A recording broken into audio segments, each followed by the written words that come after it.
Hello and welcome to Kashmir Dispatch. सारे जानते हैं पिछले 2 दिन से जो यहाँ पे मसला बना हुआ है, जो हमारी बच्चियाँ पिछले 1 महीने में 4 बच्चियाँ जबरन उनका कन्वर्जन हुआ। परसों का वाक़या आपकी जानकारी में आया होगा। 18 साल 1 महीने की बेटी और अदड़ उम्र के आदमी के साथ उसका निकाह करके ये कहा गया जी कि उन्होंने मर्जी से किया है। और अफसोसजनक बात यह है कि जो डिस्ट्रिक्ट जुडिशरी है, जो निचले लेवल के डिस्ट्रिक्ट जज हैं, उन्होंने भी वो इंसाफ नहीं दिया जो इंसाफ होना चाहिए था। बेटी के माँ बाप को कोर्ट में अंदर आने की इजाज़त तक नहीं दी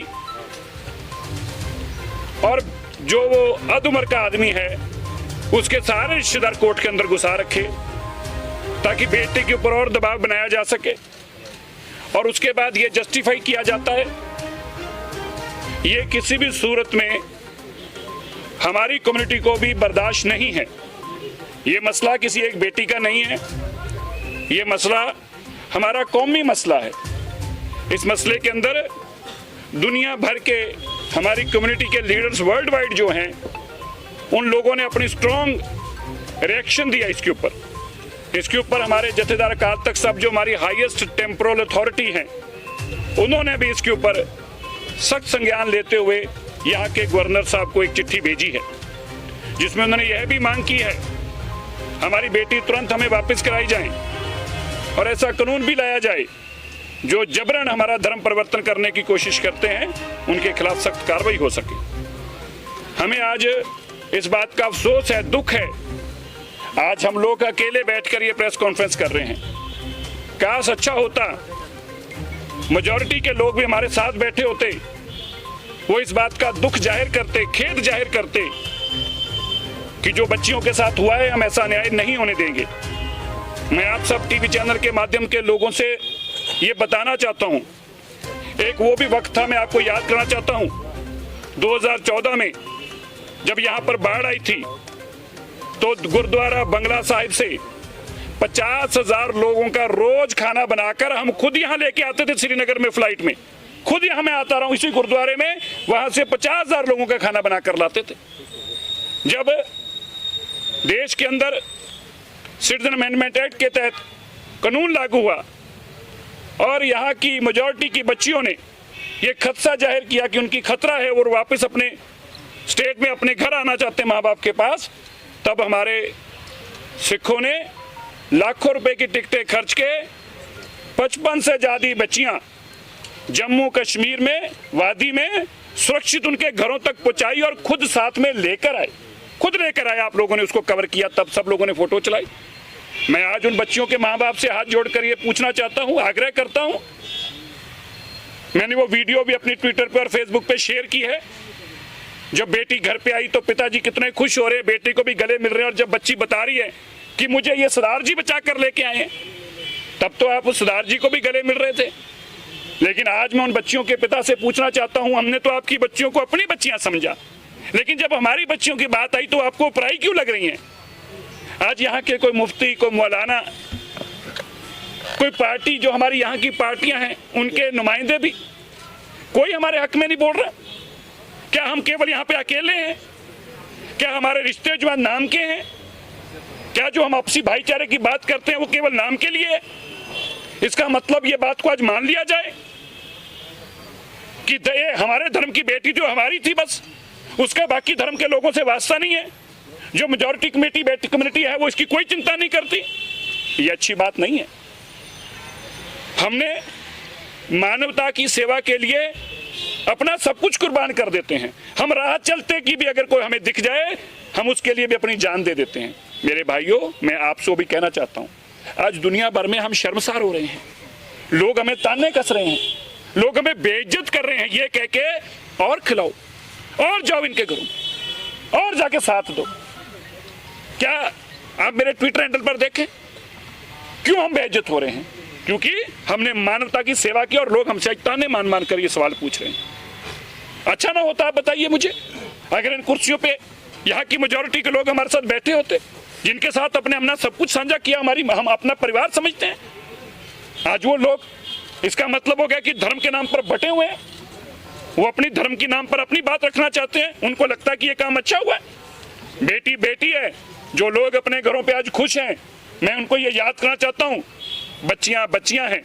और आज तुम किसी की बेटी के साथ ऐसा हो रहा है और तुम चुप बैठे हो। कल तुम्हारे साथ भी ऐसा हो सकता है और फिर तुम्हें उस दिन याद आएगा कि ये पाप मैंने किया था और पाप की मुझे सजा मिल रही है आज इस पाप की।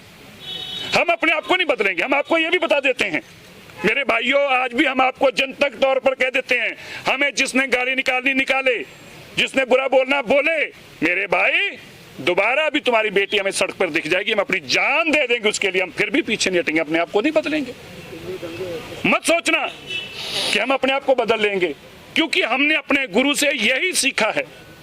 कितना भी हो जाए, लेकिन मैं आपको भी कहना चाहता हूं, बदलना आपको भी चाहिए, सोचना आपको भी चाहिए। मैं सारी पॉलिटिकल पार्टियां जो यहाँ की मौजूद पार्टियां हैं, जहाँ की रीजनल पार्टीज हैं, मैं उनसे भी आग्रह करता हूं, चाहे वो अब्दुल्ला परिवार हो, चाहे वो मुफ्ती परिवार हो, मैं उनसे भी आग्रह करता हूं, आप चुप क्यों हैं?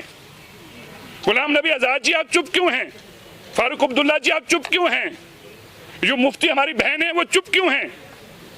मैं आज आपको एक बात याद करना चाहता हूं मेरे भाइयों, जो हार्डलाइनर लीडर थे, क्या नाम था उनका, गिलानी साहब।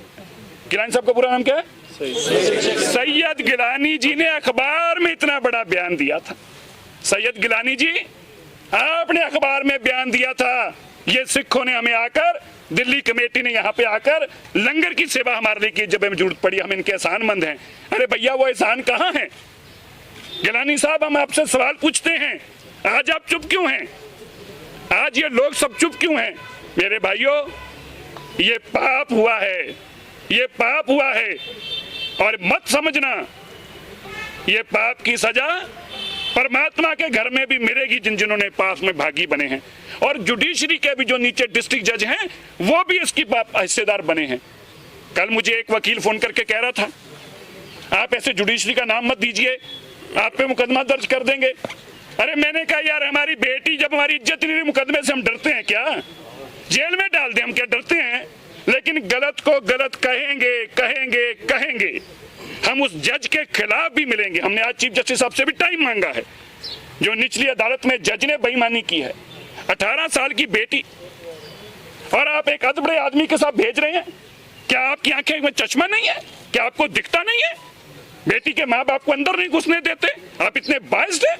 जुडिशरी के आपने कॉन्स्टिट्यूशन की कसम खाई है, देश के कॉन्स्टिट्यूशन की कसम खाई है, आपने धर्म की कसम नहीं खाई। आप बदल गए। अब आप कल्पना करके देखिए, मैं आप सबसे एक सवाल पूछता हूं, आप कल्पना करके देखिए, इसी तरह 18 साल की बेटी यहाँ पे आपकी होती और हमारे किसी 60 साल के आदमी ने उसके साथ शादी की बात की होती, हमारे लोग उसका मुंह काला कर देते। क्या मजाल है हमारे गुरुद्वारे में ऐसा कोई काम करने के लिए? बात भी रख के दिखा दे। क्या जुर्रत है किसी के ऐसा काम करने की? कल्पना भी करके दिखा दे। ये कम्युनिटी के लोग खड़े हैं, बर्दाश्त करेंगे? किसी सूरत में बर्दाश्त नहीं करेंगे। लेकिन ये कानून और ये बातें सब, ये धर्म की बातें सब हमारे तक ही सीमित रह जाएंगी। इनकी चिंता कोई नहीं करेगा। हम अपने भाईचारे को बना के रखना चाहते हैं, हम गले मिलकर रहना चाहते हैं, पर गले मिलकर रहने के लिए, हाथ मिला के रखने के लिए ऐसा नहीं संभव हो सकता कि आपकी उंगली और हम हाथ मिलाने के लिए अपना हाथ आगे करें और आप उंगली आगे करो। ऐसे हाथ नहीं मिलाई जाते, ऐसे गले भी नहीं मिला जा सकता। हम आपसे आग्रह करते हैं, आज हम फिर उनसे कहते हैं, जितने भी यहाँ पे मौजूद हैं, बड़े लोग हैं धर्म के आगू, मैं क्योंकि भाई नेम ना तो जानता हूं ना मुझे पता है, पर मैं ये कहना चाहता हूं, जो यहाँ के मौजूद लोग हैं, धर्म के आगू हैं, जिनकी लोग बात सुनते हैं, आज उनको आगे आना चाहिए। और अच्छा होता वो लड़की को लेकर खुद यहाँ पे आए होते, यहाँ पे आए होते कि हमारी घर की, आपकी बेटी जो है, ये हमारी बेटी है, ये अमानत है हमारे परिवारों की, हम ऐसा गलत नहीं होने देंगे। हम खुद लेके आए और उसको हमने मुर्गा बनाकर लाए, वो माफी मांग रहा है और ये बेटी आपकी है। कम से कम हम तो ऐसे ही करेंगे। और मैंने पहले भी कहा, हम आगे भी नहीं बदलेंगे, हम तो ऐसे ही करेंगे आगे। इसलिए हम कल गवर्नर साहब से मिले, हमने गवर्नर साहब को इस सारी बातों के बारे में जानकारी दी। हमने आज सुबह देश के गृह मंत्री अमित शाह जी ने भी आज फोन करके हमसे बातचीत की और उन्होंने ये भी बताया कि कल से गवर्नर से टच में है और सारी मॉनिटरिंग कर रहे हैं सारे घटनाक्रम की। और उन्होंने हमें यह भी आश्वासन दिलाया कि ये बेटियां जिस तरह से अगवा की गई हैं इनके ऊपर सख्त कार्रवाई की जाएगी, किसी को नहीं बख्शा जाएगा, कानून को कानून के तरीके से लिया जाएगा। और यह भी कहा कि ये जो मसले हुए हैं इनके लिए वो तुरंत हमारा सिख डेलीगेशन जो है उसको दिल्ली में उनसे मुलाकात करेंगे और यहाँ पे हालातों की सारी जानकारी लेके और क्या क्या चीज़ें हम चाहिए हैं उनकी भी हम चर्चा करेंगे। और ये हम कम्युनिटी को आश्वासन देते हैं किसी भी सूरत के अंदर बेइंसाफी नहीं होनी दी जाएगी। गलत हो रहा है तो आज भी हम किसी को पर्पसली पर्सनली ब्लेम नहीं कर रहे, आज भी हम यही कह रहे हैं थोड़ा की जानकारी में आगे। अब आप लोग बचाएंगे बात को तो पहुंचेगी आगे, हम तो अपील ही कर सकते हैं। कह रहा हूँ वहाँ पे कुछ हुआ, वो भगा कर ले गया, वो बागात में रहता है तो उसका काम किया। जब लोगों को पता चला तो पुलिस ने इमीडिएट एक्शन करके उस बेटी को थाने में लोकल कम्युनिटी हाँ गए। लेकिन वहाँ पर एक हमारी नेगोशिएशन हुई कि उनके भाई आए और उनके लोग आए, बोला बेटी आप ले जाओ, बेटा हम ले जाते हैं, मसला खत्म कर दो। लेकिन दूसरे दिन उन्होंने पेटिशन हाई कोर्ट में डाल दी। फिर हाई कोर्ट पर ये मसला, आप ये समझ गए बात। यहाँ पे तो एक बात कर रहे, हमारे लीडर्स यहाँ पे आ गए हैं एक बात करने के लिए। ठीक है, हमारी बेटी किसी ने चुराई है वो वापस दे। ठीक है, यहाँ पे इस मसले के साथ कोई अफगानिस्तान कोई पाकिस्तान कोई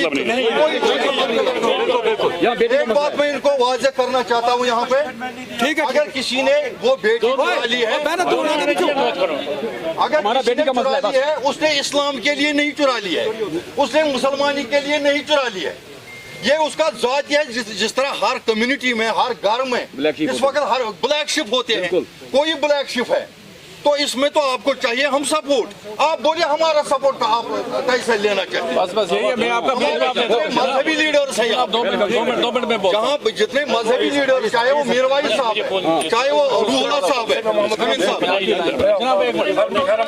कश्मीर कम्युनिटी इनको पूरी तरह से सपोर्ट करेगी।